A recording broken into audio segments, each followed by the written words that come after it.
ओम श्री परमात्मने नमः। जय श्री कृष्ण मित्रों, आज हम अपनी इस यात्रा के 118 दिन पूर्ण कर लेंगे और मैं आपके सम्मुख अध्याय 2 के 73वें श्लोक को लेकर प्रस्तुत हूँ। यह श्लोक वह अंतिम और व्यवहारिक सूत्र है जिसका अभ्यास कोई भी व्यक्ति अपने दैनिक जीवन में कर सकता है। यहाँ कृष्ण बताते हैं कि मन में भारीपन या मेंटल बर्डन का असली कारण क्या है। प्रसंग यह है, श्री कृष्ण समझा रहे हैं कि वास्तविक शांति, पीस, किसी गुफा में जाने से नहीं बल्कि मन के भीतर से ममता और अहंकार को निकालने से मिलती है। तो श्लोक की तरफ बढ़ते हैं।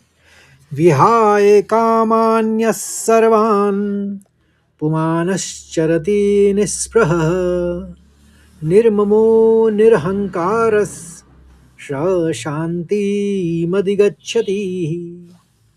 एक बार और सुनिए।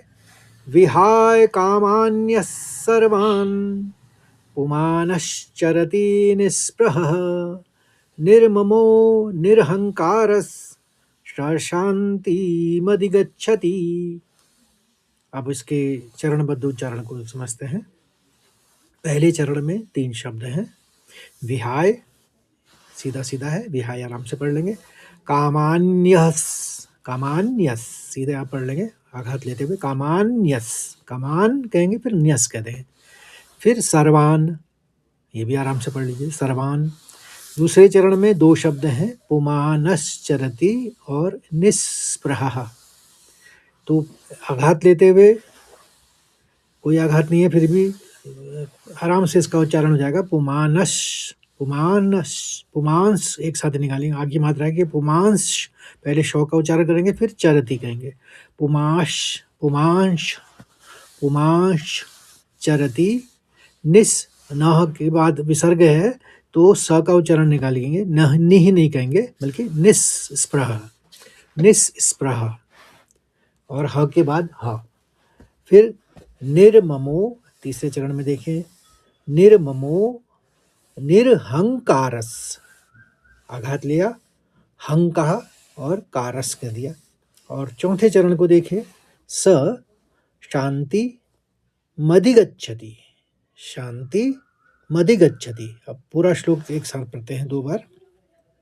विहाय कामान्यः सर्वान् पुमानश्चरति निःस्पृहः निर्ममो निरहंकारः स शान्तिमधिगच्छति।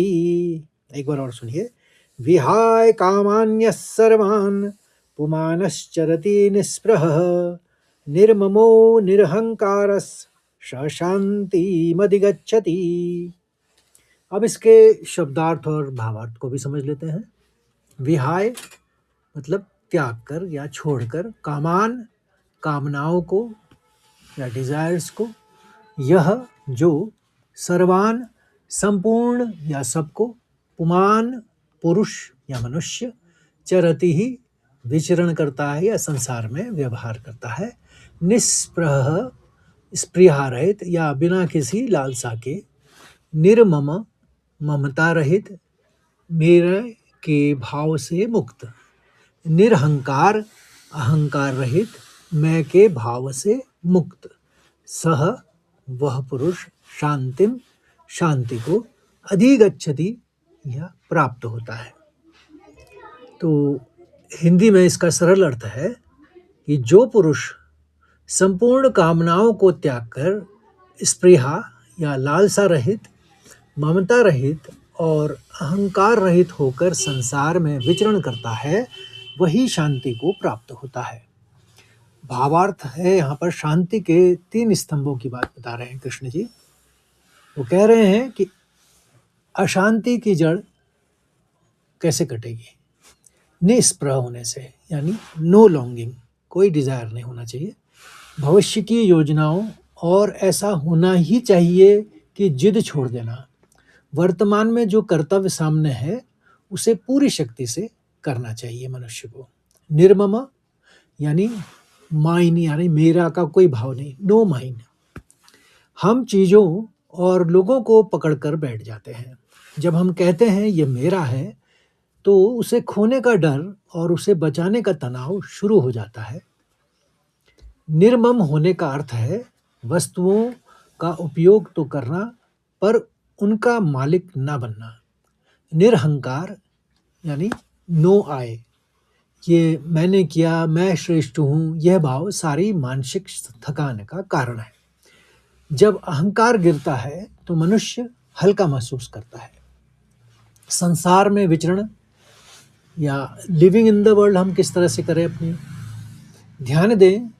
कृष्ण यहाँ नहीं कह रहे हैं कि जंगल चले जाओ, बल्कि वे तो कह रहे हैं कि चरती यानी दुनिया में रहो, काम करो, परिवार को संभालो, लेकिन भीतर से इन तीनों बोझों को उतार दो। जो बोझ आपको लग रहे थे कि निस्पृह, नो लॉन्गिंग, या मेरा कहना ये नो माइंड, और निरहंकार या नो आई, तो इन चीज़ों को अगर आदमी त्याग देता है तो वो आराम से अपना जीवन शांति की ओर बढ़ा लेता है। तो आशा करता हूँ आपको ये श्लोक अच्छी तरह से समझ में आ गया होगा, और अच्छा लगे तो प्लीज़ लाइक करिए, शेयर करिए, कमेंट भी करिए, और अन्य लोगों को इस मार्ग से जोड़िए। कल फिर मिलते हैं एक नए श्लोक के साथ। तब तक के लिए जय श्री कृष्ण, राधे राधे।